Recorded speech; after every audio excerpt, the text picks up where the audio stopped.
boot camp, so expect it to be extremely well polished. Right. No, what I hope this is more of a casual atmosphere where we really hammer home that idea that there, for the most part, it's not going to be a stupid question, right? So anything, anything that's even in the right ball field, I think is fair game. Like, hey, I know we analyze stocks, but what's a stock? Just because you guys are going to be at all kinds of different levels, right? Some of you have never had a finance class, might not have one still for another year or so, okay? So especially if you're a junior analyst, it's kind of like, when you get drafted to play for a football team or something like that, and they know you're not going to play for a year or two, okay? I'm just trying to get you on board so that you can go ahead and start learning the system, get some context, just be around folks that are talking the language, and then eventually this stuff sinks in, okay? If you're a lead analyst, that I'm asking more out of you, right? You're gonna actually have real responsibilities, and you may be starting at the same place as the junior analyst, but I chose you to make a big difference here, right? So you're gonna have to hopefully start, treading water a little bit faster, okay? And we're here. I mean, the coolest thing about the Smile Fund, in my opinion, is that this is a whole bunch of people that have all been through the same, situation that you're in now, all want to help you, and they know that this process works, okay? So they're eager to show that to you. So if you come and ask questions, you're gonna find a lot of people receptive to that, okay? Now, I'm not doing the boot camp. Okay, I set it up for our officers to transfer knowledge. They're not trained teachers, right? But what they do know is, hey, what do I wish I would have known from the get-go last time? Okay, so if they say something wrong or they get too far off the topic or whatever, I might step in and kind of help back out. You can ask any questions, and they can look at me and say, I'd rather you answer that or whatever. But the whole idea here is just to jumpstart this whole process. Okay? Okay. So this morning, we're going to start with a little bit of a top-down approach, which is that we look at the overall economy, and then we look at specific sectors and subsectors, and eventually at the stocks. And so we'll talk a little bit today about how you would go and analyze the big picture, how you get down to small stocks, maybe talk about some screening, and I'm just going to fill in with whatever free time they give me, okay? Really would love questions. I know you guys are probably going to be nervous to ask them, but if you will step up there and ask those questions, you'll find very receptive folks on the other end, okay? All right, first up is our president, Nick Buller. Hey y'all, so again, I just want to reiterate, at any point if you have a question, please ask, because it'll make this go a lot smoother. But I wanted to talk to y'all about portfolio management and also kind of our process, how we look at this top-down approach, look at the macro economy, and come up with stocks out of that. So I want to start out with the basics, and I want to ask, what is a portfolio? Now, do any of y'all have an answer? Group of investment tools. There you go. Stocks, bonds, and other options. So a portfolio is either a basket of investment instruments such as stocks, bonds, alternative investments, which could include kind of like private equity holdings, whatnot. However, with the Smile Fund, we only deal with stocks. So we're 100% equity-based portfolio. So you really don't have to worry about bond pricing or alternative investments. So how we kind of run our portfolio, there's two main ways to set up a portfolio. That's through active management and passive management. So when you think of passive management, that's more of an ETF where it mirrors a benchmark. So for example, I'm sure all y'all have heard the S&P 500 or of the S&P 500. Now there are ETFs out there that hold all the stocks in that index, and so strictly mirror what that index does. However, with the Smile Fund, we perform active management. Now this is where analysts will go out and actually analyze stocks to see if there's any discrepancies in the markets or any places that we can arbitrage our stock, maybe get an excessive return compared to the index. And now our main benchmark, we have a fixed weighted benchmark, but the main one that we track on a daily basis is the S&P 500. So what we're trying to really accomplish is going out there, finding these stocks that will allow us to get a higher return than the S&P 500. Now you may ask kind of how we put the portfolio together, how we do that. So it kind of starts with asset allocation. So this is how you distribute your funds in between the sectors. Now with S&P 500, there's 10 main sectors, which we'll go over later. But within these 10 sectors, there is, a ton more subsectors. So each sector can actually be broken down into smaller and smaller chunks. Now with this asset allocation, you'll find the market changes. There's scenarios that change the fundamentals of what's happening in the global economy. Now with this, you'll have to actually review your portfolio and decide if how you distribute your funds is correct. At this point, I want to see if anybody has questions or. You mentioned ETF. What is that? Exchange traded fund. Yeah, exchange traded fund. So an ETF, why it's set up like that is most of the time you can just go online and buy these ETFs, exchange traded funds. And like I said, the advantage of them is there's a small trading cost and it follows these indexes. So if you just want something to go out there and if you have some extra money, you'll just go buy these ETFs because it's simple and cheap to get into them. So I know one of the first advices of investing, if you're never invested before, is for personal investment, is go out and just buy an ETF that follows like the S&P 500. Right, so if you go to Google and you type in SPY SPY, there's a SPDR ETF that follows the S&P 500 index, and it's actually what we use as our benchmark. And one of the things we teach you in class that Nick is alluding to is the fact that if you wanted to do just passive management, you could buy that and be done.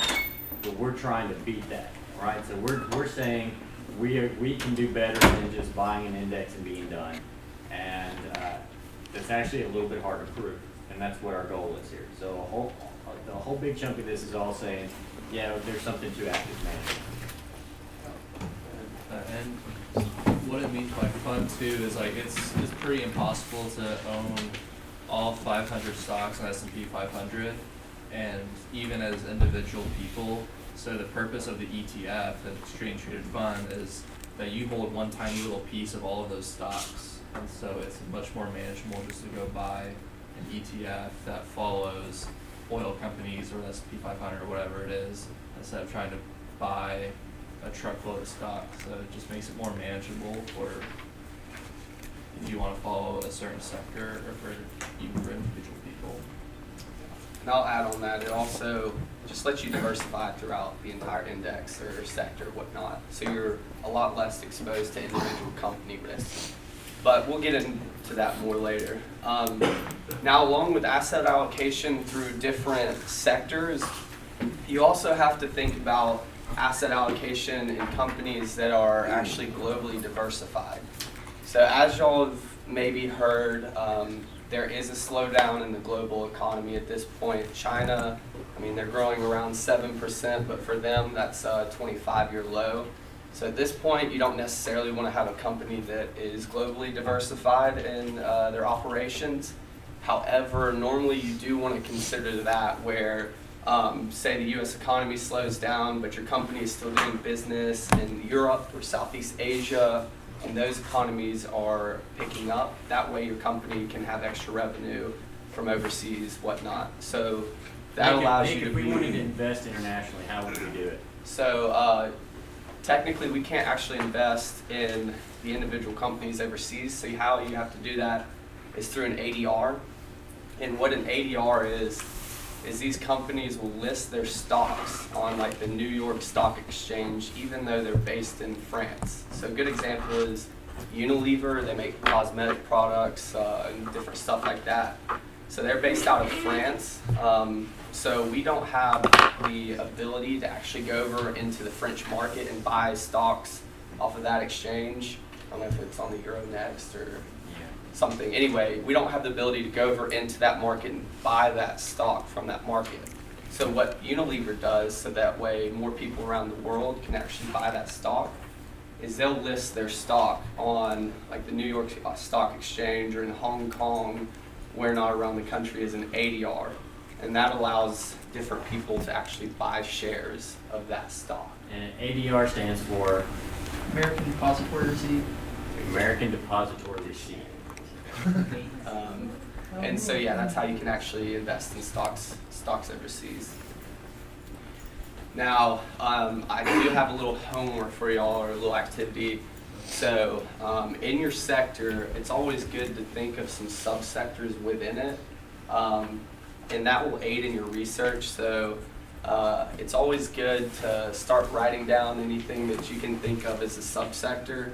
And like I said, as you progress into your research, you may only solely, like if you're consumer discretionary, you may think of that as strictly like apparel companies or food companies, whatnot, like Chipotle or Starbucks, something like that. But there's so many subsectors under consumer discretionary. It's really good to actually like sit down and write out those subsectors or actually look them up.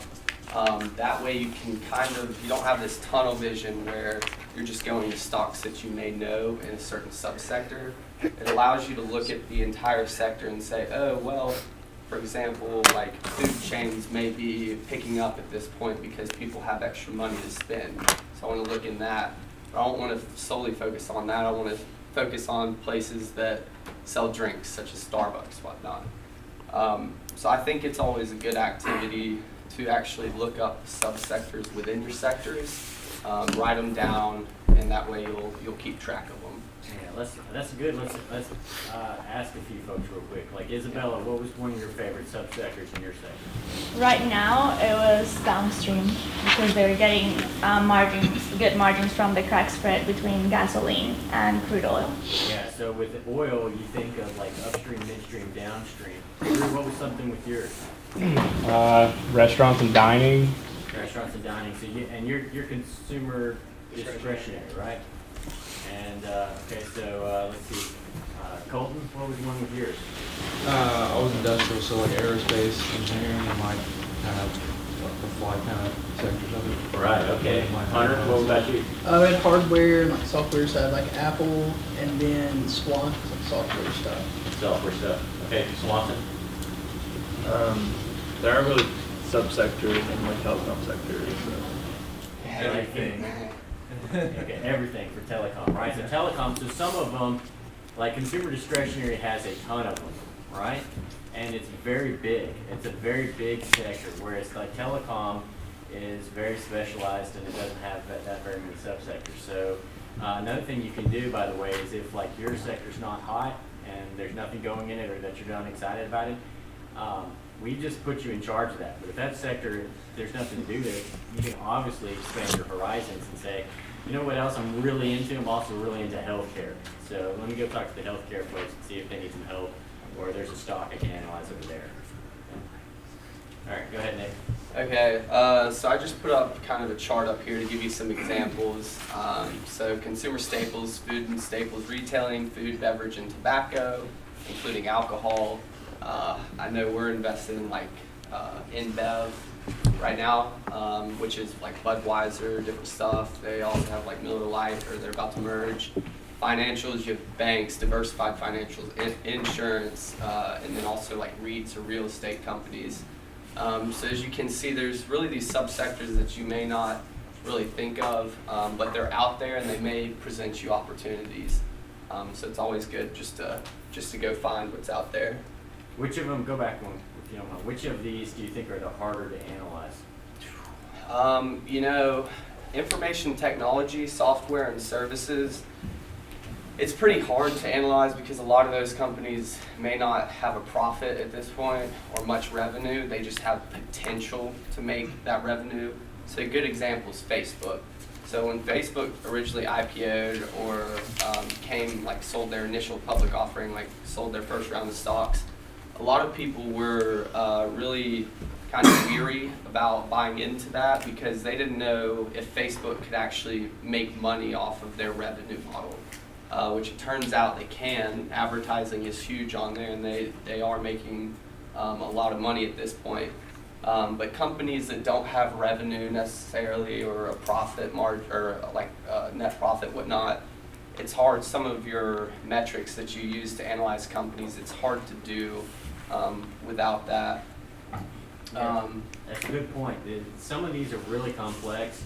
Energy is really complex. Financials, financial sector can be extremely complex because especially these big banks and stuff that do a lot of things. So if you get into some of these areas, I encourage you not to bite off more than you can chew. Just start with something that you think is about as simple as you can and see if you can build off of that. Some of them, telecom and utilities, are maybe a little bit easier than some of the other industries, but they all have their little quirks, just like basic materials. I think it was Tyler told me, he's like, it would have helped if I had, like a PhD in chemistry. Yeah. Because you're talking about so many different types of chemicals and different types of elements. So they all have their little quirks. So next, you really go from your sector, from our top-down approach, you go from a sector, subsector, and then you have security screening. So security screening is really a way to whittle down the actual stock universe. So you may have, for example, 100 stocks in the retail space. Well, you don't want to have to go through and look at every single retail company out there. So how you whittle that down is through stock or security screening. Now you can put in different things that you'll learn about later, like price to earnings ratio or EPS, like earnings per share. There's a bunch of different things. How many of y'all were there this Tuesday when Hunter Carroll went over some of the screening materials? Okay, well that same PowerPoint that he's talking about, some of that stuff, I mean, you don't have to be an expert on it anytime soon, but that's the same kind of stuff that he's talking about right now. Go ahead. Yeah. So this just allows for y'all to actually focus on a smaller group of stocks and put more time into those actual stocks and analyze them better. I put up a couple places that you can stock screen pretty easily. So Bloomberg has one. Yahoo Finance and MarketWatch are both really simple websites to go to, and you can really just play around with them. There's a bunch of different stuff that you can screen off of. So again, I would suggest if you've never done it before, just going to those websites and just playing around with it. See what results come up, and try to put in as different many metrics or screeners as you can to see what it does. There's more out there. There may be some better ones that I don't know about, but those are pretty good beginning tools, I think. What's something that you care about? What's one of the first things you used when you screen? Way back when. So one of the first things you can screen off of is PE, so price to earnings. It depends on your sector. Some sectors are growth sectors, so PE, if it's high. So first off, PE, technically a lower PE will show value, and a higher PE will either show that a stock's overvalued or that it's a growth stock. So a high PE doesn't necessarily mean that it's overvalued. It may just mean that there's a lot of potential for growth. And so depending on your sector, for example, information technology may have a high PE because there's a lot of room to grow. But if you're looking at industrials, for example, you may screen off of a PE of, say, 15 or so. You only want to look at companies that have a PE of lower than 15. And that will show you value. I mean, 10, maybe even 10 or below is usually like an undervalued company. So I'd suggest PE is probably about that's a good one. Yeah, a lot of easiest people start one. with PEs. Yeah. Donnie, do you have something that you really look for when you start to think about screening for stocks? Something that even maybe something macro, something that you think is really important? Well, I don't want to give away anything from my presentation, but generally, generally things that You need to know about, say, like the price of commodities right now is, is very low. So that's part of the reason that we're not investing in other countries, because a lot of them are very dependent as commodity producers also on the exchange rate. So the dollar is getting stronger. The foreign exchange rates are kind of important right now. So the dollar is increasing in value, whereas most currencies around the world are decreasing in value in relation to the dollar. So that means that when you're buying a foreign stock in dollars, you're getting less on your return eventually, just because, So you may be screening for how much of their business is domestic versus international. Right. Something like that. Which makes it really easy right now, because what we're saying is, essentially invest in American companies that are really easy to research and sell, their goods in the United States. All right, Evan, pick one. I'd say return on equity, ROE. Yeah. You want a higher ROE, companies retaining its earnings, getting that money back out to the investors and whatnot. Okay. Good deal. Swanson, what's one which you would use? For most companies, positive cash flow from operations, going a little off that statement, because that means they're making money from their core business. Right, so if they've got a positive operating cash flow, that's different than net income, because if it's positive operating cash flow, then there's a good chance they're not manufacturing earnings, playing around with the numbers, right? Hunter Carroll, what's one that you really like? I would go off like what he said. I usually start with like PE ratios, but like one thing I was going to say that helps me is I try to look at the competitors, not just like their industry as a whole, but like let's say like Microsoft and like Apple or some of their competitors. Well, if one of them has like a huge PE and the other one has a smaller, then you can compare that and really see if that makes sense. That always helped me instead of just going like industry wide. You want to see what their direct competitors are doing. Okay, yeah, absolutely. All right, Colton, what you got? I'd probably say I like what Hunter was saying as far as comparison goes between actual companies and whatnot. But I like earnings per share also, kind of seeing what they're earning compared to everyone else. But I like the whole comparison, comparing Yeah. within, and I guess finding differences. All right, Good differences. Yelena created our rubric for grading research reports that the analysts do. When you're looking for a quality research report, what's one of the screening tools that means something to you? I usually look at trends, at historical trends. So I haven't done a particular security screening, but so usually when I look at the stuff that was picked, I look at the trends historically and see what the company has been doing and where they're heading. This is huge. So two things you just already hear over time is that really sometimes it's not even what screen you pick. There's two ways that these things mean something. Like you can say my company has a PE of 12. Well, what the heck does that mean, right?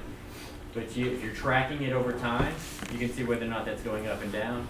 Or if you're comparing it to competitors or an industry average, you can see whether or not they're better from a relative standpoint, right? So months to competitor or over time, those are two really important things to keep in mind with some kind of a trend there. Okay, what do we got, Mr. Warner?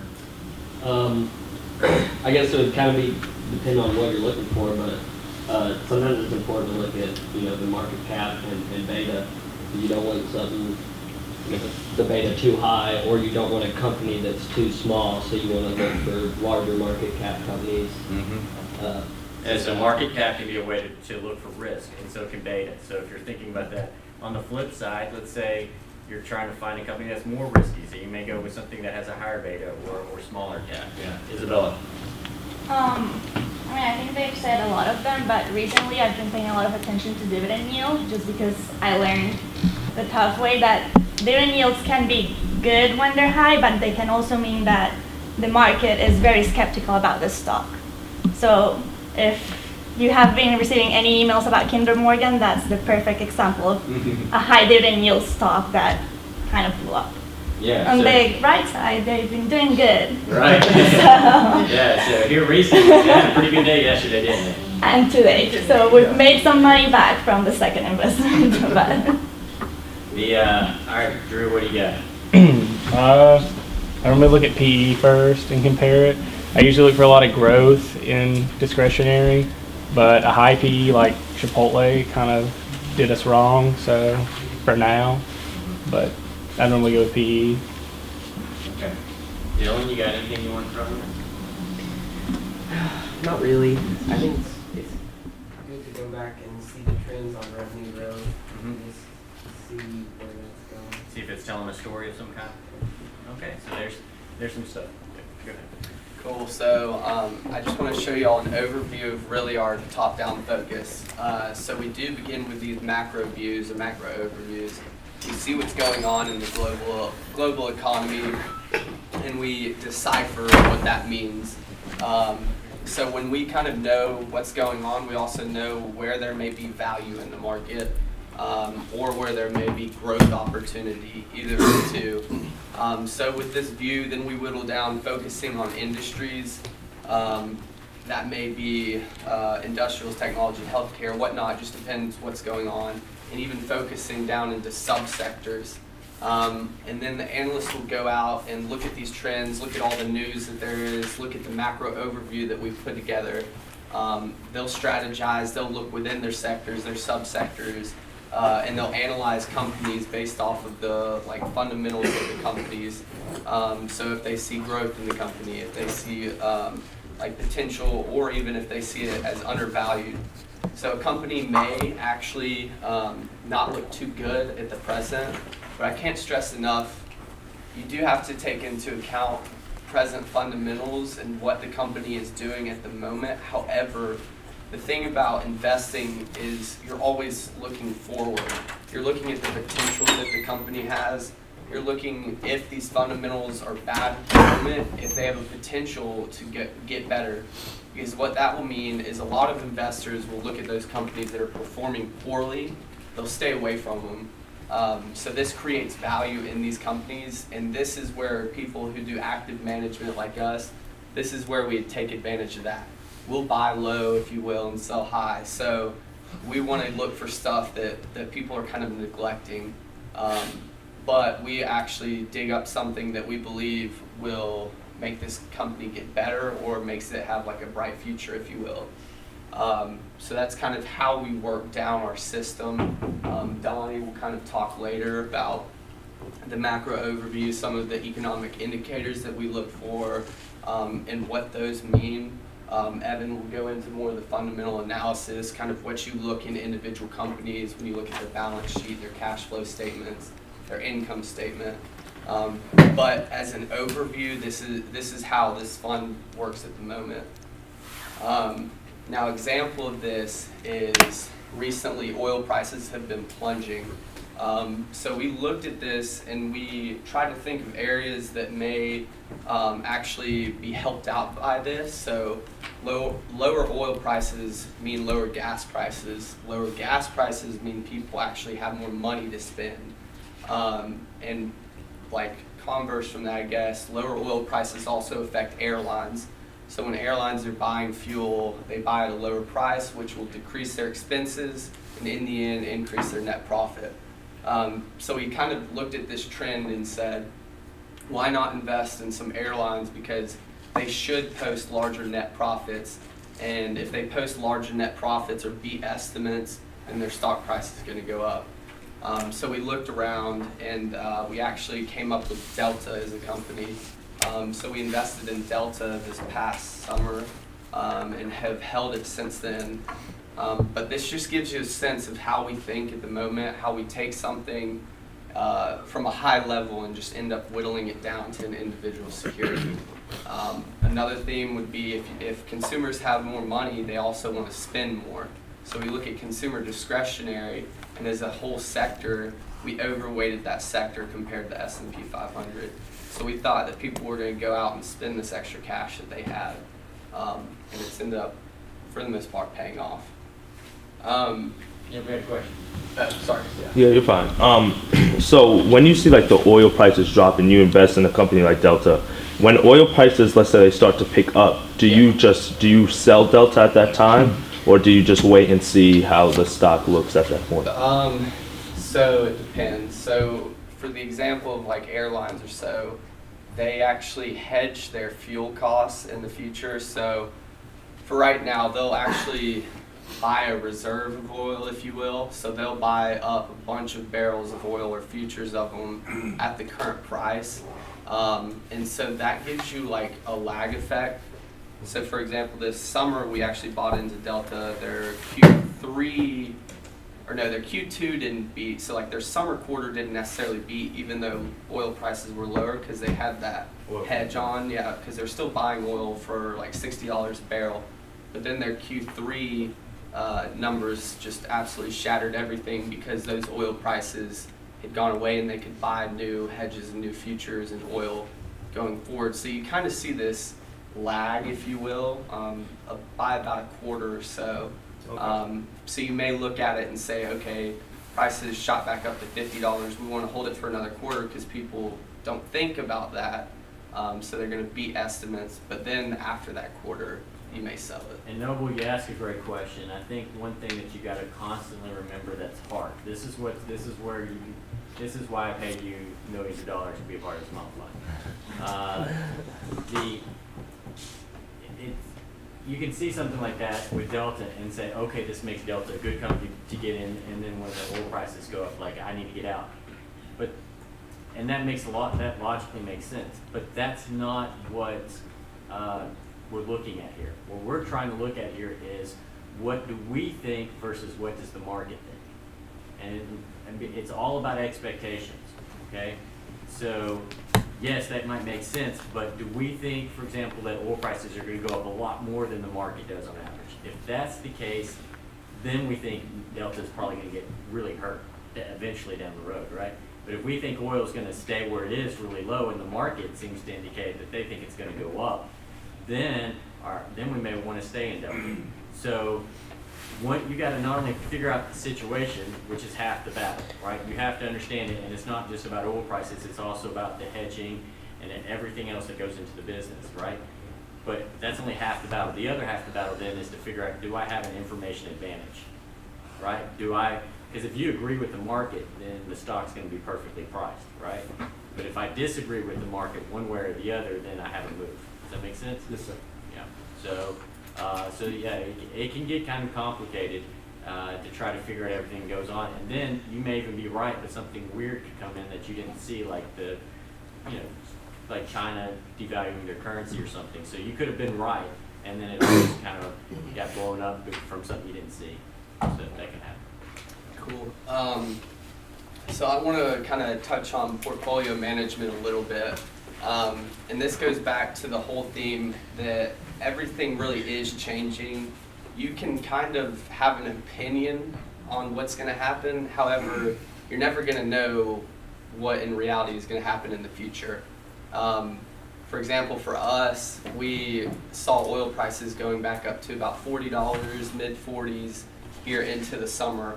However, everything got messed up. It's down in the 20s, recovered back up to 31 today. But we never really saw that coming. So you can have a plan in place. However, things can come along where it may mess up your plan. However, if you do have a good plan in place for the long term, then that plan can get messed up in the short term but still be intact for when the market recovers, if you will. So I just want to point out, so the economy is always changing. Global economics, the factors that affect that are always in motion. You do have to continue to maybe tweak your strategy. You can have a core strategy in place that is going to work out for you, but you always have to be mindful for changes in fundamentals in the market. So for example, if China came out and posted a 3% growth rate, that's definitely going to be something that you have to go back and look at your strategy and update it for. I do want to point out, do not overreact though. There's times in the market, like right now, where there's almost this overly negative sentiment. People were predicting doomsday. I saw articles where they thought the S&P 500 was going to go down by 70%, which would be like pre-2008 or post-2008 levels, which that's people either starting up news to get clicks on their website or people just overreacting to the current situation. So you always need to step back and really go back to your basics or fundamentals. You need to look what's actually happening in the market. Don't just read an article and freak out. Chipotle is a great example where, you know, they had an E. coli scare hit their stock price.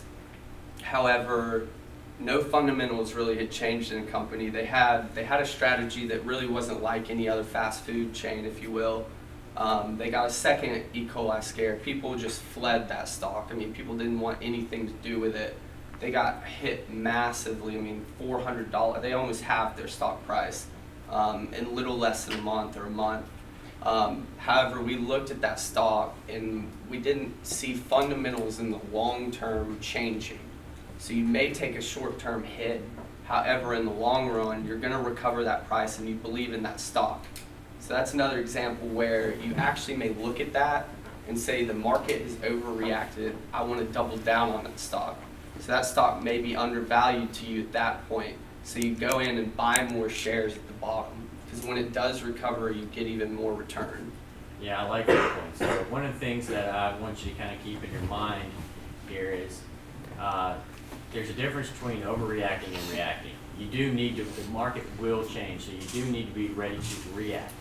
You just want to make sure you don't overreact. So for example, with Chipotle, the consensus among the group was that they're being almost hit unfairly, right? But some stocks are getting hit fairly, right? So when the market goes down, what do? Do we panic and sell everything? No, we're an equity fund. We're going to stay invested. But could we have an opportunity cost if we keep what we're currently holding? Yeah, there might be some companies that went down because they should have gone down. There may be some companies that went down unfairly, right? So we could sell the ones that we're pretty sure went down for good reasons and buy into those that might fundamentally bounce back faster, right?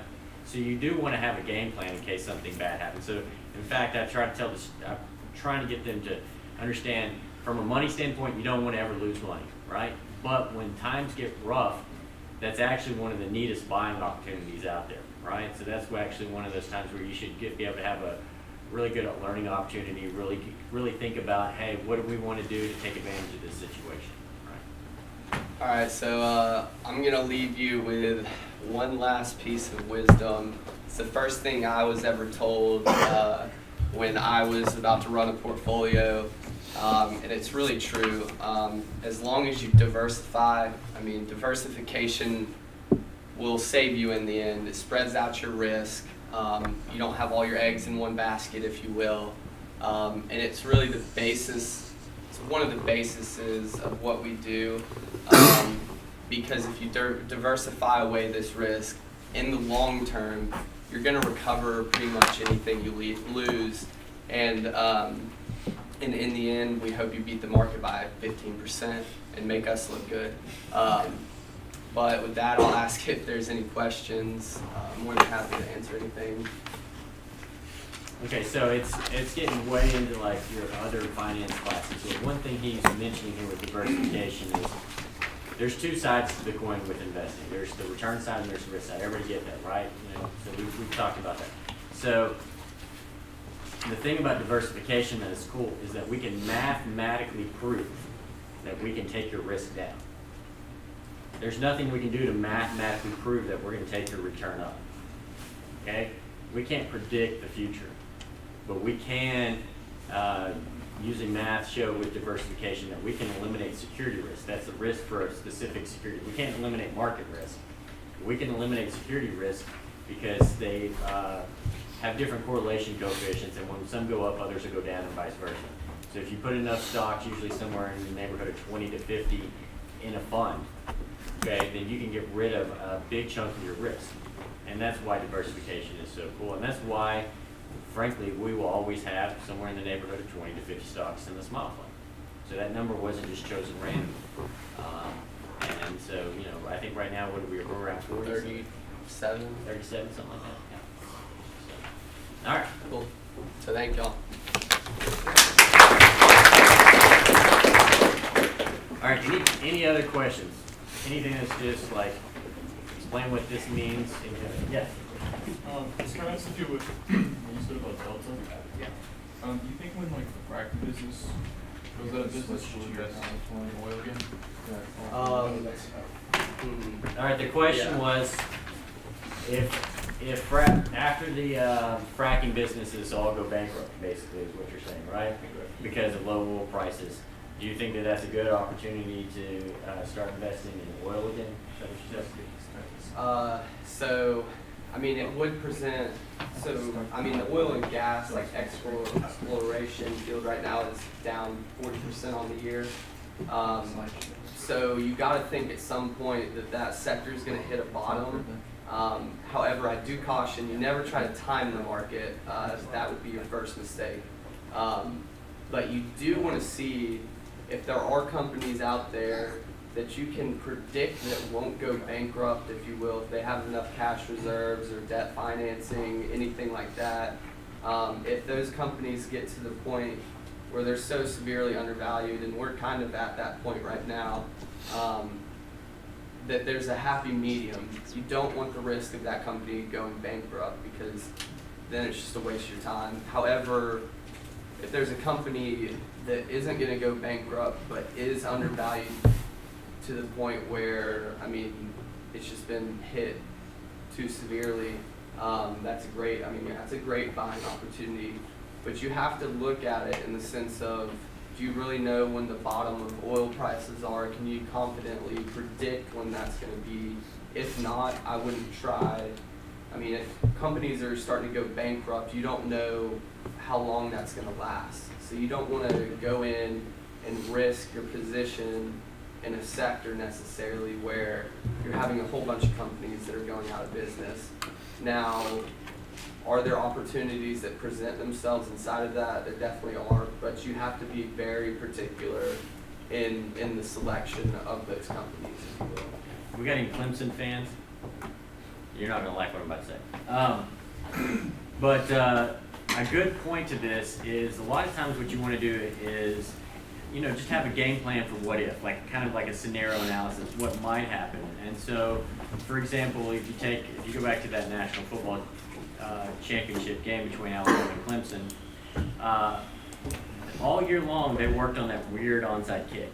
Okay, they worked on it, and they kind of had it in their back pocket to use it if they wanted. And it turns out that Clemson just kept repeatedly lining up in a way that made them think that that was going to work, because that's a very weird play that Nick Saban called, and it's not going to work. First off, things have to go just right, but also a strange opportunity has to present itself at that moment for it to happen. It wasn't just like he decided to call it. It's Clemson was showing him that this would work in this situation. So, Isabella is our lead analyst for the energy sector, and so one of her jobs is to kind of say, yeah, what happens if all of these companies that are into fracking and whatnot go bankrupt? If this all lines up perfectly, what can we have as a move in our back pocket to pull out to take advantage of that? So you want to, you can think deeper, and those better analysts are prepared to go at that moment.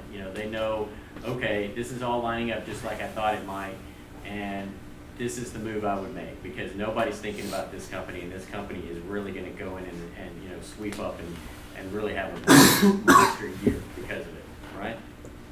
So, yeah. Okay. Thank you, Nicholas Alexander Bullard. I am Donald William Marsh II, for those who are interested, my middle name.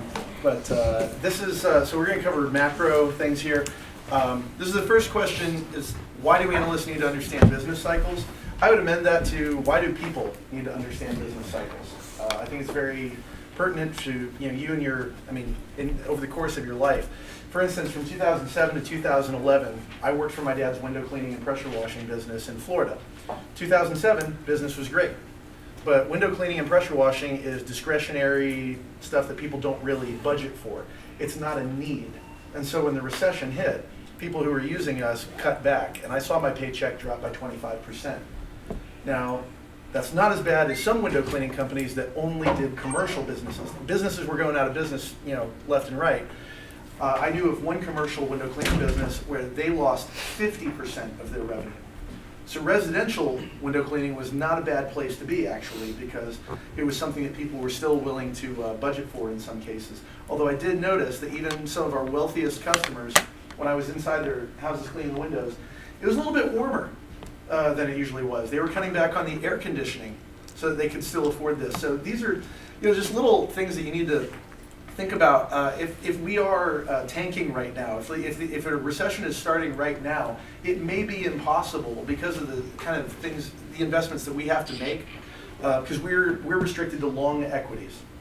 So there may be times when, just because of where we have to invest, where it's like, where will we lose money the slowest? You know, how can we beat our benchmarks if we can't find explosive growth somewhere? How can we at least hang on to as much as we can? And so that's something where we'll go into sector analysis later. But who can tell me like just what a business cycle is? Does anybody throw that out there?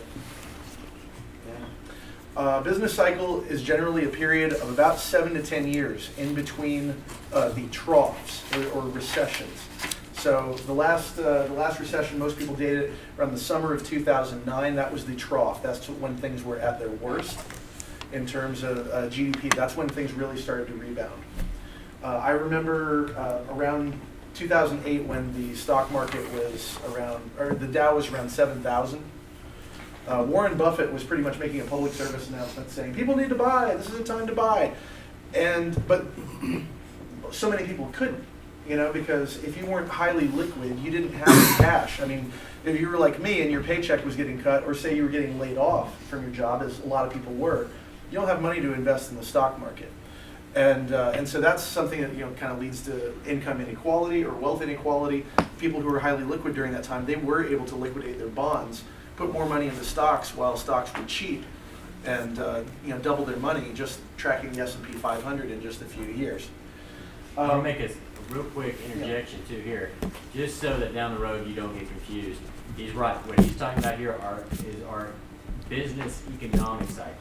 Each business has its own cycle as well, and you might hear about that. You know how a company kind of eventually grows to where it owns the market share and kind of peaks and whatnot as well. He's talking about it from an economic standpoint as far as the overall economy. Right. Yeah. So based on just my personal experience with, you know, business, when I came back to school, I wanted to learn about what caused recessions, you know, and how I could better prepare for the next one. And so my favorite professor is retired, unfortunately, that I took for economics. For economics. No, I saved it. Was Dr. Garrett. And Dr. Garrett, I loved his classes so much that I asked him, I said, am I crazy or should I major in economics? And he said, no, don't do this. He said, if you major in economics or if you become an economist, you'll spend the rest of your life writing papers that say, well, on the one hand this, but on the other hand that. And what he was kind of saying is that economics is closely tied to history. The National Economic Research Board, they release their findings on recessions and when recessions started, oftentimes about 15 months after the recession happened. So it's not really useful in the moment. It's the most thorough stuff that you can find. I'm just going by logo slides. Perry's giving me a very skeptical look right now. But we're going to talk about things that you can find, I guess, in the moment, things that you can use to, what we call leading economic indicators, to help you forecast to some degree, you know, where we are in the business cycle. Yeah, and Donnie once called finance, he likes to refer to finance as applied economics. Yeah. And so, you know, one of the points he was trying to make there that you know, he liked economics, but he wanted to find out a way to apply it. And so this is, if you like economics, this is a situation where you get to apply it quite a bit. Yeah. So we want to know where to find data and how to read reports, and that will help us hopefully judge where we are in the business cycle. And one thing Dr. Garrett used to say to us, I mean, he would ask us, you know, when do you think the next recession is going to be? And we would guess, and then of course we would ask him, well, when? And he says, no one knows. He's like, no one really knows for sure. We do know that they generally happen every 7 to 10 years. It doesn't matter who the president is. It doesn't really matter. For instance, you know, right now, you know, Obama is able to take credit to some degree for a big economic recovery that happened under his watch. The same economic recovery would have happened if Romney had been elected in 2012. But the public at large doesn't know that. You know, they don't really realize that, you know, these things are cyclical, and if you're in office when good things happen, big macroeconomic things happen, you get the credit or you get the blame. And some people are luckier than others. Now, don't get me wrong, the government can do things to make recessions worse, and they can do some things, you know, with monetary or rather with fiscal policy. Congress can control a lot lot of that.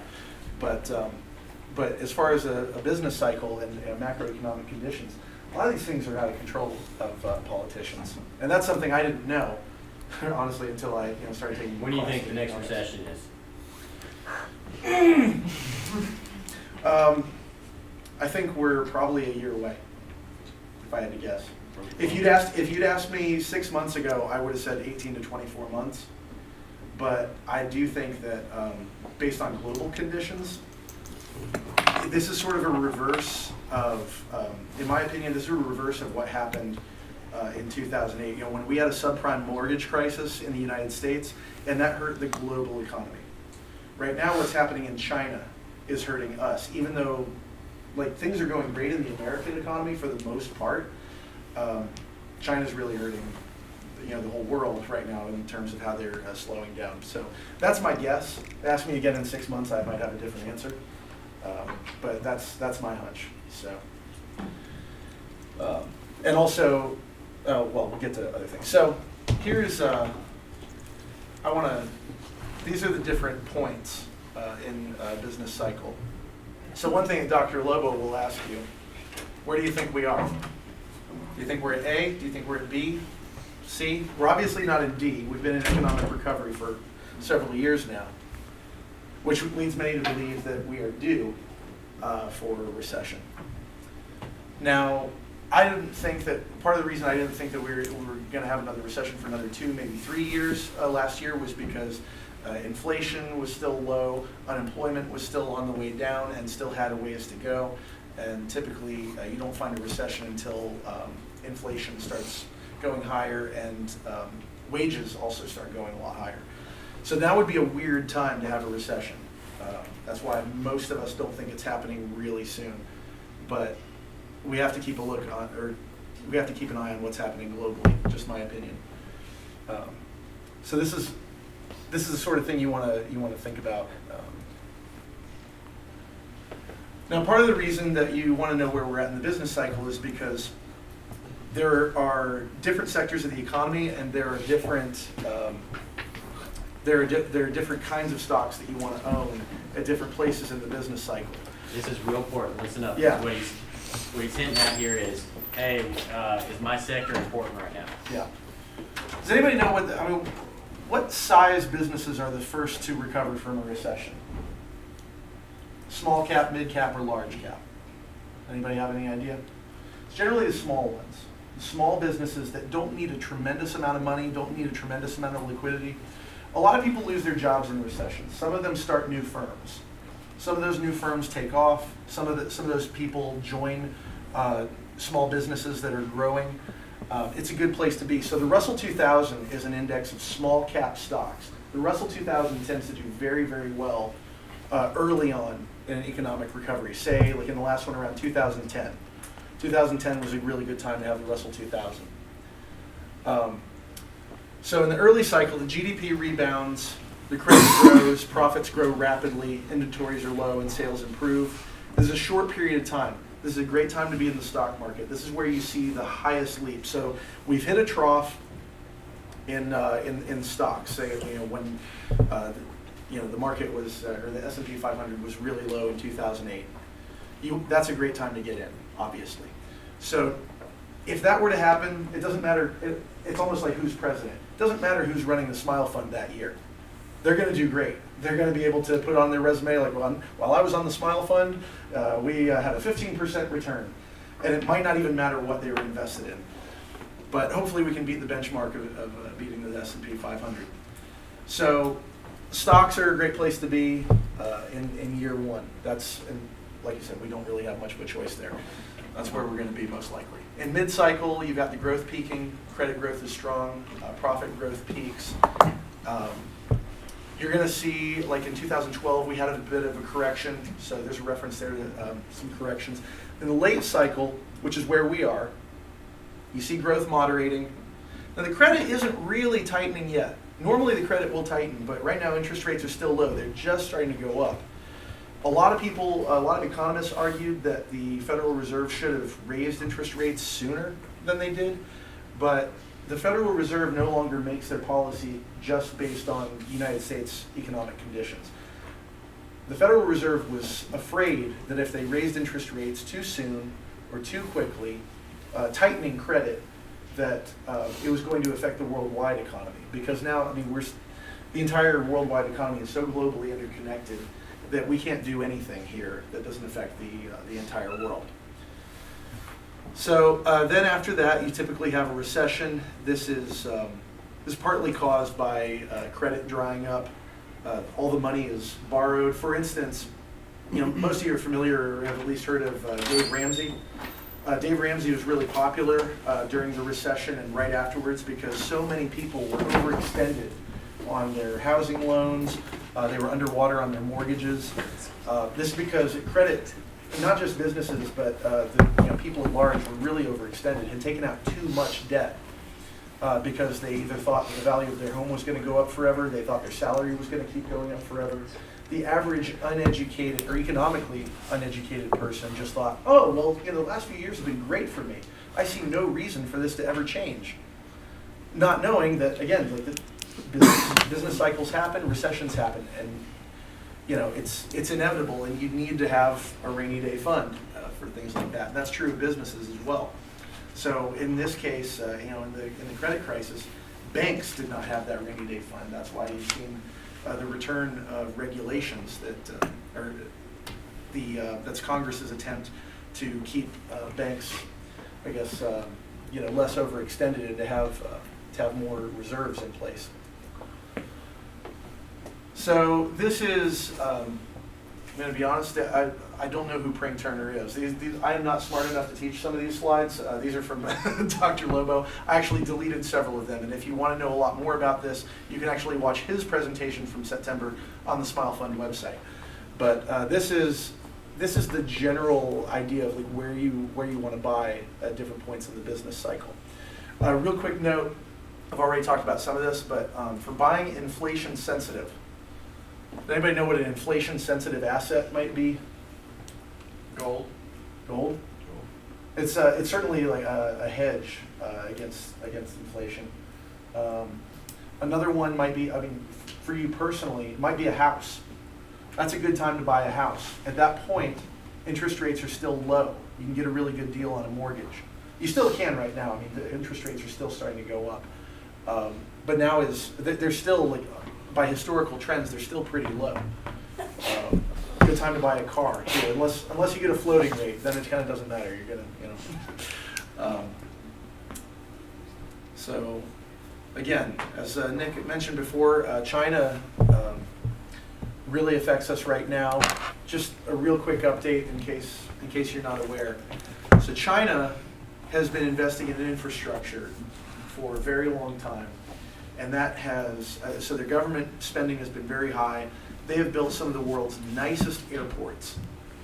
They have built large cities. This is all government construction.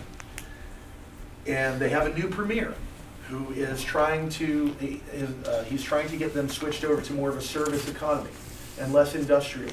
Part of this is because pollution is ridiculous in China. They just can't go on the way they've been. They need to transition to more of a service economy.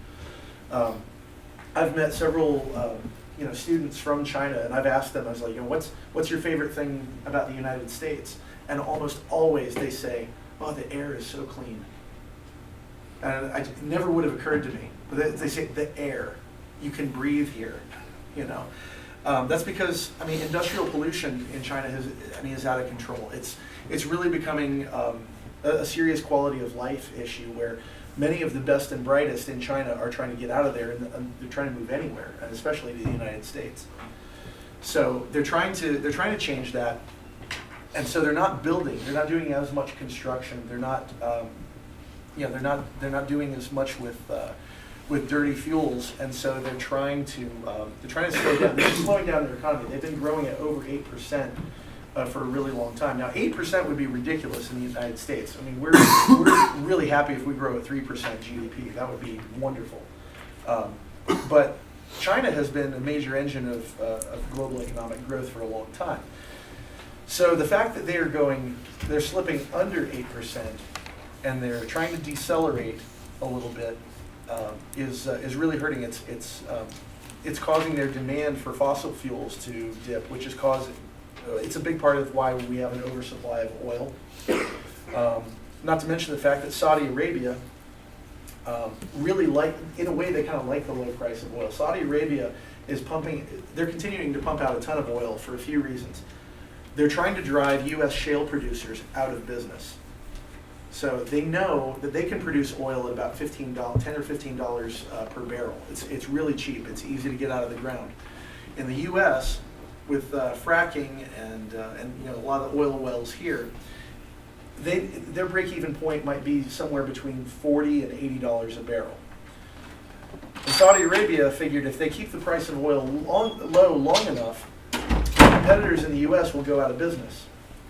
This also hurts their competitors in Iran. Saudi Arabia and Iran have a Cold War. Saudi Arabia is a Sunni Muslim country, Iran is a Shiite Muslim country, and it's almost like Protestants and Catholics 500 years ago.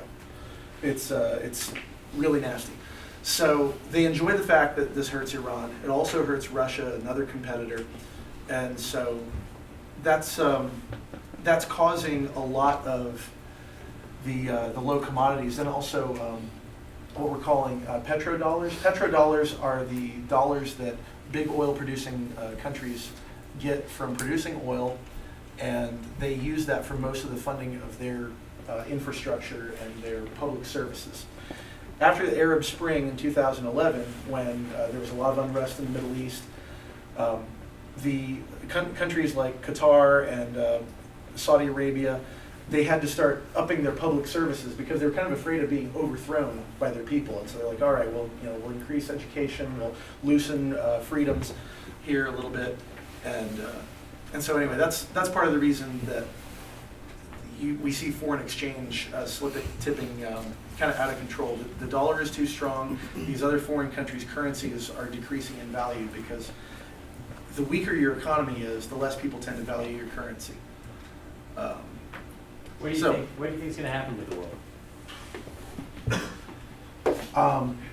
I think it's going to stay pretty low this year. I don't see any particular reason why it's going to go back up to $40 a barrel, honestly, because nobody seems to be willing to stop producing.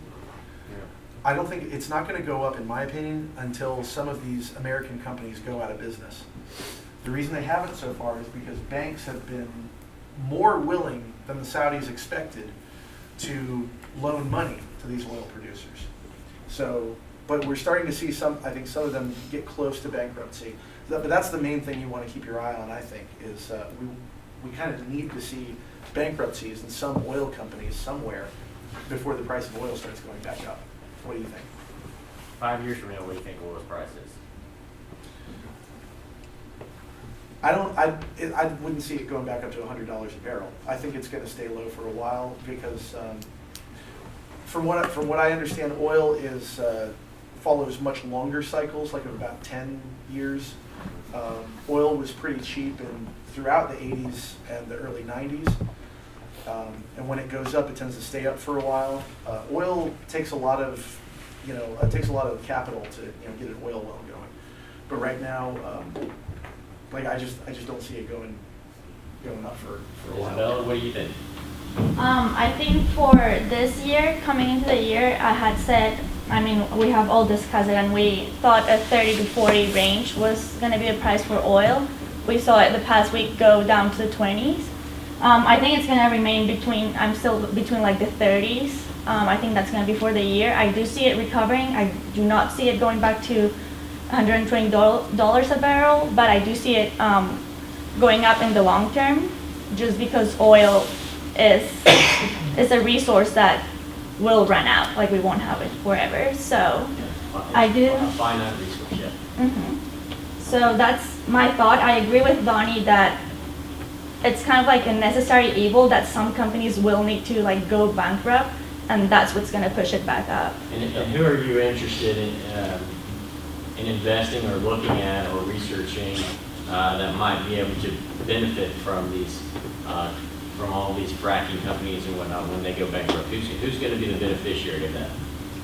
Right now, I think bigger companies will be just better equipped for it because I don't see them going bankrupt. I would like maybe like looking into integrated companies. This is something we have stayed away from in the past because we wanted to have, instead of having a company do all of the segments of oil, just going independently so we could move around easier.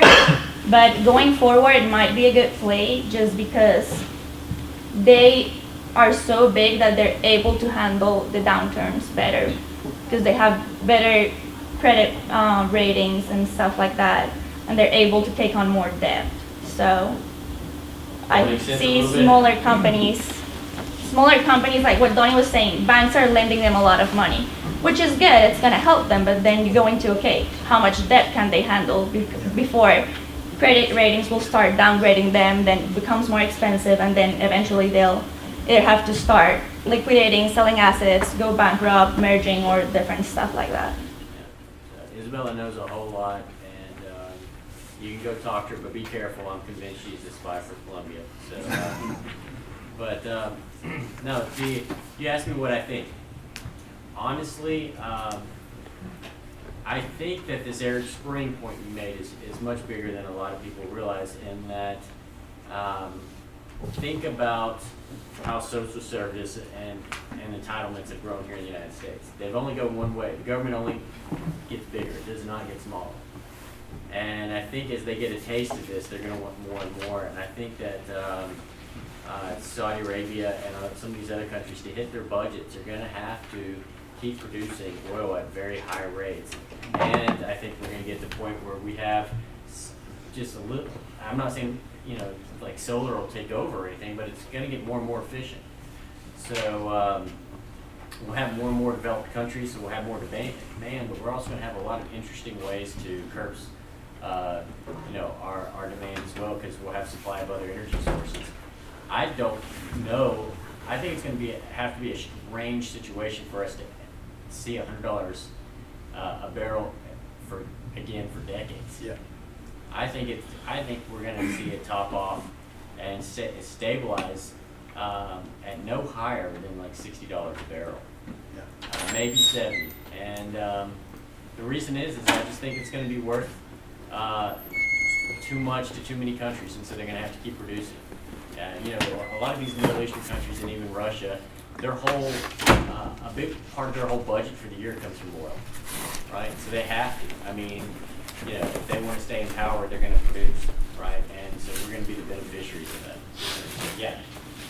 You talked a little bit about the turmoil in the Middle East and how oil can almost be used as somewhat of a financial weapon towards other companies.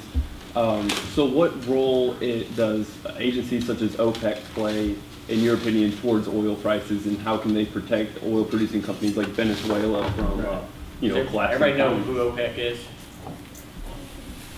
Okay. Okay, well, you know how the United States is part of the United Nations, but the United States pretty much does what it wants?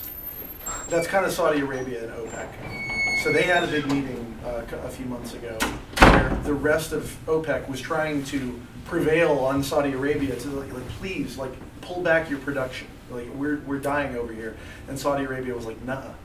we're gonna keep the price low because it suits it suits us. I mean, and they have such cash reserves that they can still pay for their social services. Yeah. So they're also sitting on a heck of a lot more oil too. Yeah. I mean, they're floating on oil. Yeah. So once Saudi Arabia made that known and they weren't willing to bend, then the rest, countries like Venezuela have no choice but to keep on producing as much as they can. So Saudi Arabia is, the kingpin in all of that. But yeah, really good question. And but it suits their foreign policy, so well to keep it low right now. Not to mention the fact that, the royal family there has always been very well connected with whoever's in the White House. It's, they're very intertwined. There's their a few close policies. ties there. Oh yeah. Oh yeah. When Saudi Arabia, increased their production and kept prices low, we were not crying over here. We're like, that hurts Russia, and that, Obama's administration has always wanted to fight Putin over there through economic means, and rather than any kind of hot war. So. Yeah, and if you want to end, if you want peace in the Middle East, one of the ways you could get peace in the Middle East is if oil all of a sudden was free. Because right now, I mean, one of the big fights that keeps perpetuating over there is there's resources over there we want, right? There's places, there's horrible genocide going on all over the world. I shouldn't say all over the world, but there's in a whole lot of places in the world that we don't go to, that we just let it happen because there's not resources there that we want, right? So, so as this oil situation, we find more and more domestic sources of oil, and oil becomes an easier commodity to get a hold of. I think it's actually going to create some stability throughout the Middle East, which could actually be a benefit to the overall economy too. So we'll have to see how long that plays out. So, but, was there somebody else raise their hand? I did for a quick second, but Did you get it answered? yeah. Okay. How long do I have, by the way? It's 11:30? Yeah, keep going. Because I'm competing with pizza now. I can't do that. Yeah, I mean, All but right. you can always I'm gonna speed up. stop and come back to afterwards as well. So we'll stop. We can stop here at 11:30, and then you can pick back up if you need to. Okay. I mean, I'm not hungry, but I'm a merciful taskmaster. So. Okay, so I'm going to speed up here a little bit. So economic indicators, I mean, this is what the heart of Dr. Bo's workshop was about, and economic indicators are statistics used to create educated guesses of an economy's performance and to forecast its future performance. That's what we're looking for. And there are several of these. There are 10 main ones. It's important not to, as Yelena says, sometimes get lost in the weeds. You can definitely,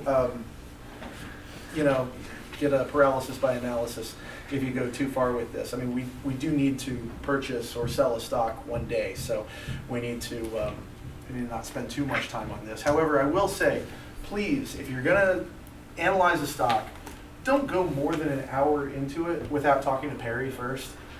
Because sometimes analysts have done 10, 20, 30 hours of research on a stock, and then they go to pitch it. And just because it's your job to propose something, and then you're just like, well, and after doing all this, I discovered it's a hold, or it's a sell. And it's like, well, if you'd come and talk to me, I could have told you, don't even look at this stock, So I think in the past year, I've had maybe 3 or 4 analysts come and ask me a question about a stock they were looking at. Yeah. So this is also the reason for Hunter Carroll too. So yeah. Hunter's supposed to be a little bit of a bridge there.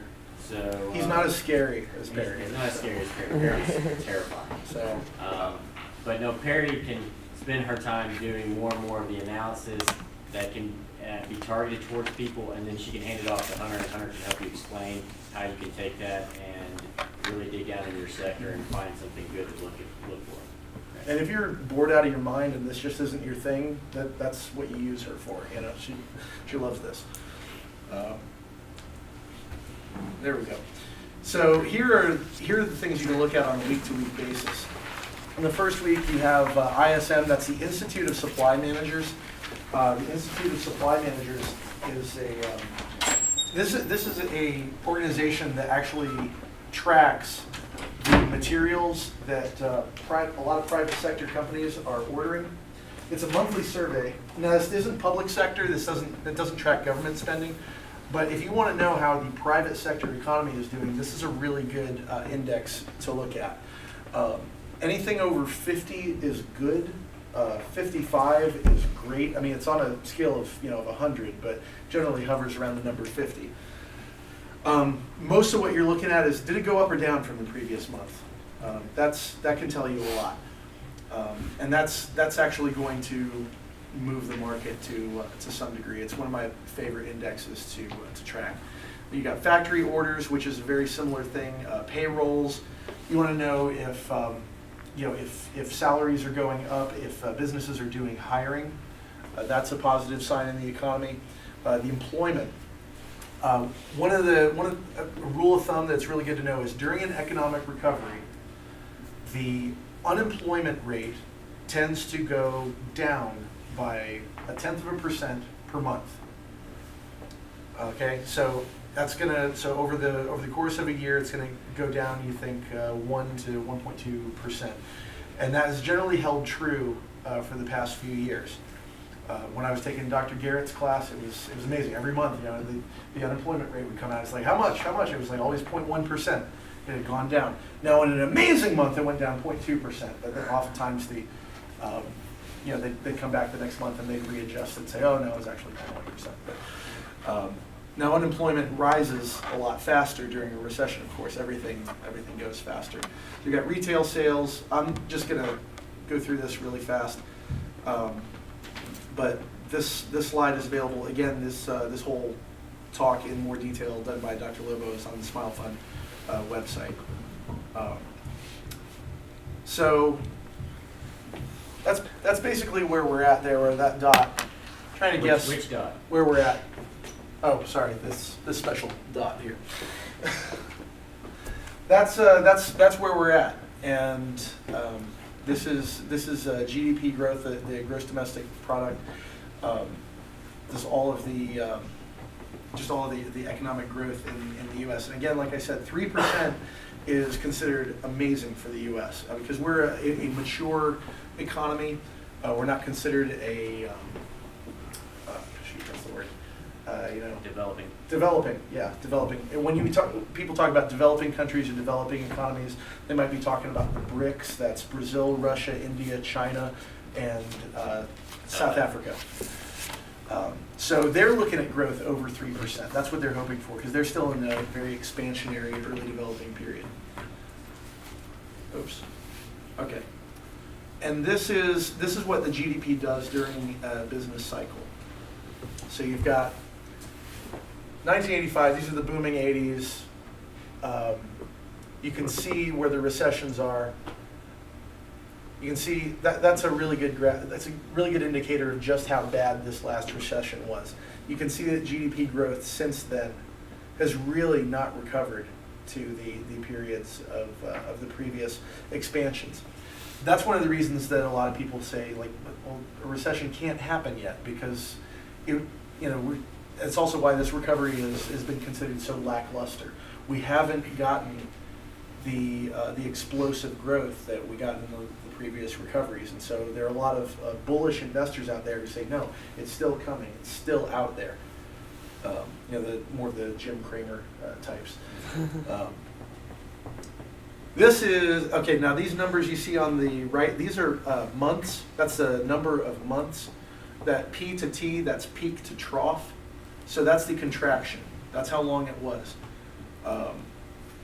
The longest contractions are at the very top and the very bottom. That was the Great Depression. That's a 43-month contraction. That is horrendous. We will probably not see that in our lifetime.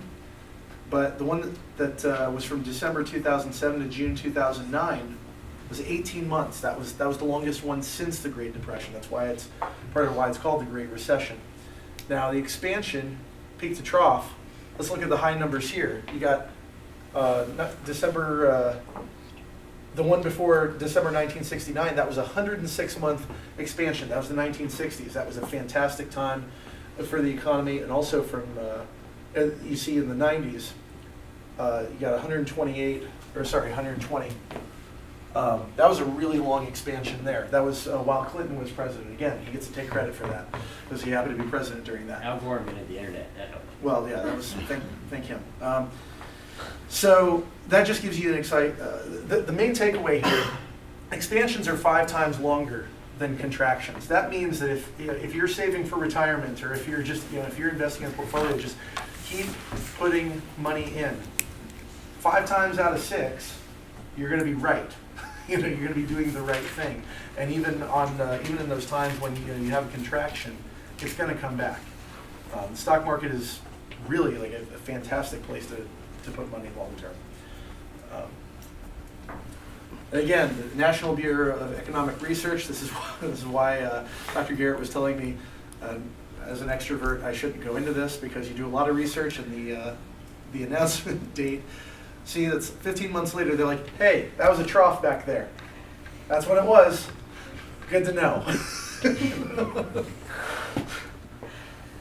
But again, there's a 4 to 21 month lag between when they will tell you that we hit the trough and it's time to jump in the market.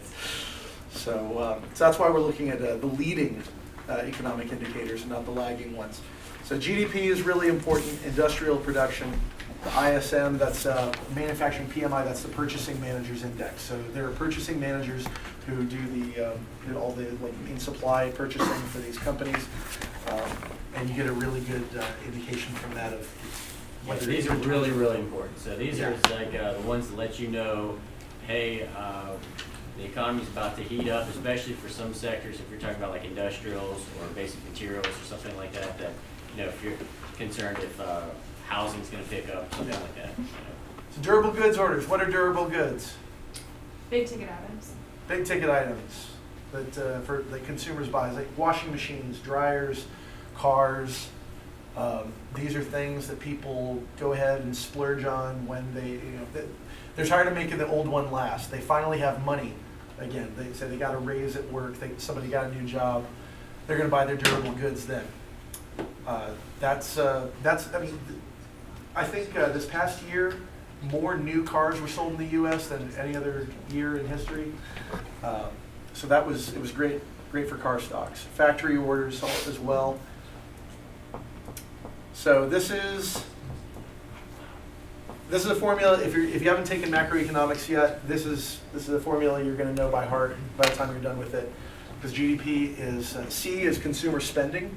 I is investment, which is not investment the way that we normally think of it, with the stock market. That's industrial investment. That's the building of a new factory by a large company. G is government spending, and then X minus M is our exports minus imports. So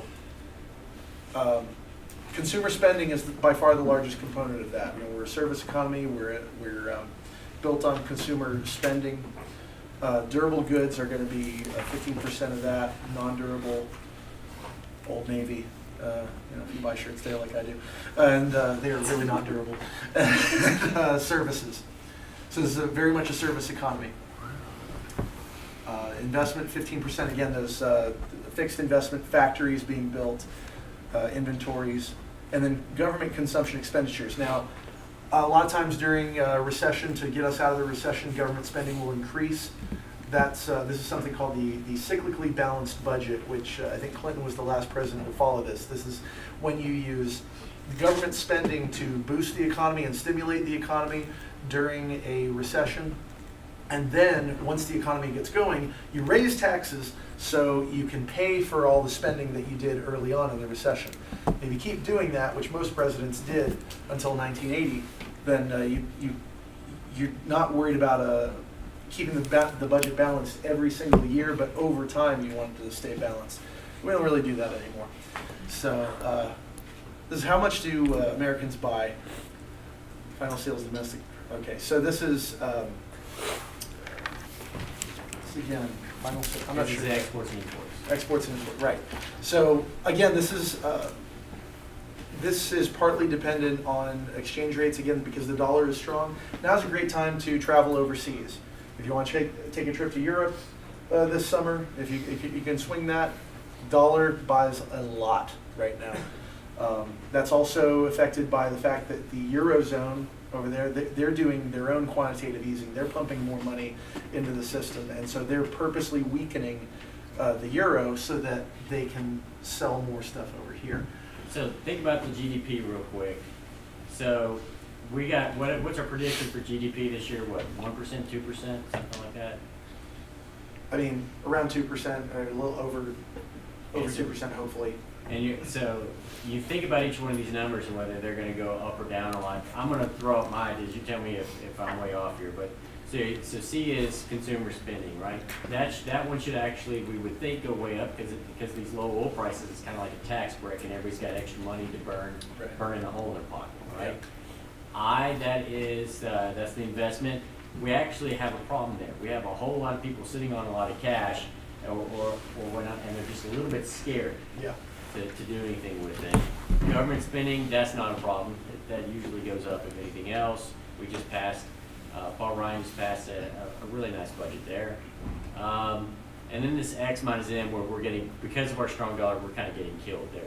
So, yes, consumer spending, that in a lot of ways you could maybe say the only reason we're going to actually have a decent GDP is from government spending and the taxpayers getting with low oil prices.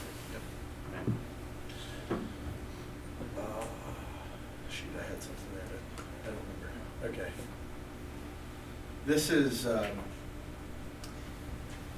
This is considered a turning point here, and again, this is artificially bad because of the exchange rates. But when this is what I was going to say. So on investment, part of the reason that investment is probably going to, factories being built is going to have bad years because a lot of these large companies are looking at China. Say you're Caterpillar, you sell heavy machinery. Well, a lot of your heavy machinery was being sold to the Chinese government or Chinese corporations that were investing a lot, and they were building a lot. Well, now that they're not building as much and they're not developing as much infrastructure, Caterpillar's not going to sell nearly as much heavy machinery. On the flip side, one thing that really helped Caterpillar a few years ago was the tsunami in Japan. Japan had to do a bunch of building all of a sudden, and Caterpillar stock went way up. So there are little micro events like that that can affect things. See, so again, we talked about productivity, growth. Yeah, we've been at around 2.5%. Some of that comes from improvement in technology. Some of it comes from improvements in labor and economies of scale. I got a question here from Drake. What's that? Sorry, yes. Just last year, for the first time, our U.S. debt actually exceeded our GDP. It's now at like 103%. So my question is, how do you think that this might, I see the watch for the turning point. So how do you think this might affect the fiscal landscape? Because with the breadth and reach that the U.S. dollar has, we obviously impact the entire global landscape. So, Yeah. I mean, with the U.S. dollar being backed so much on this massive amounts of debt, how do you think this might affect the global economy as it seems we're starting to see it doing? You would think it would have an impact, wouldn't you? I know that at one point I was very concerned, as a lot of Americans are, about the amount of national debt that we carry, and long term, yeah, that's not a great thing to have, and yet the interest rate that the United States pays on its debt is so low that it was actually lower than inflation, which means in real dollars, well, I don't know what that is. That's the federal funds rate in the S&P 500 in the blue line. Okay. Wait, which is which? The red line is the effective Fed's funds rate. This Yeah. is the money that the federal government lends out at. Yeah. Then the blue line is the S&P 500 rising over the years. So Right. You see it rising so quickly now, but it's basically free money. Yeah. Low interest rates are fantastic for the stock market. You're seeing that again, like high liquidity is fantastic. It creates more volatility. In the long term, that's kind of what the European Central Bank and what the Bank of Japan is trying to get That to. one thing I'll add to it, Drake, is you raise a good point about debt. U.S. debt is high, and if you add it all up and divide it by taxpayers, we basically every tax-paying family 55 grand. owns. Actually, if you do it by tax-paying households, it's closer to a house, right? That we owe the government. So we're talking over $100,000, right? The counter to that is, we're kind of digging ourselves a hole, but it's not nearly as deep as other countries around the world. So America still looks better than everybody else. Yeah. And because of that, we have a strong dollar, and as long as our dollar stays strong, then we always have the ability to print more and more money, right? So if they're going to keep letting us print money, our debt, at least in the short term, is not going to be an issue. Long term, it could be, very much so. You obviously know what a fiat currency is, and so like the U.S. dollar is not backed on gold. It's backed, in real terms, it's backed on the fact that if the U.S. dollar became worthless overnight, the entire world would collapse.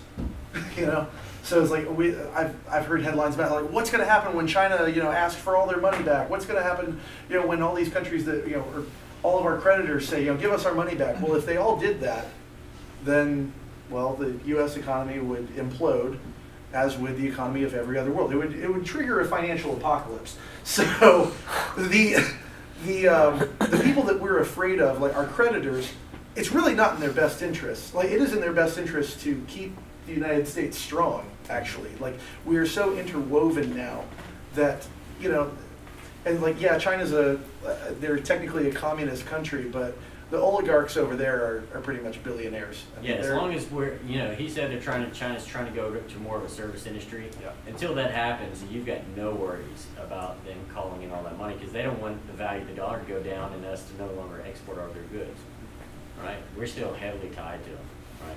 So at least in the short term, we're fine. But like you said, you know, if something were to happen, too much in that area, then yes, the United States economy can't tank without everybody else tanking. Yeah. How many more slides just by? Oh, If you boy. got a lot, we'll just go ahead and take kind of. Yeah, let's go ahead and take a break now. 'cause All right, I've let's got- do that.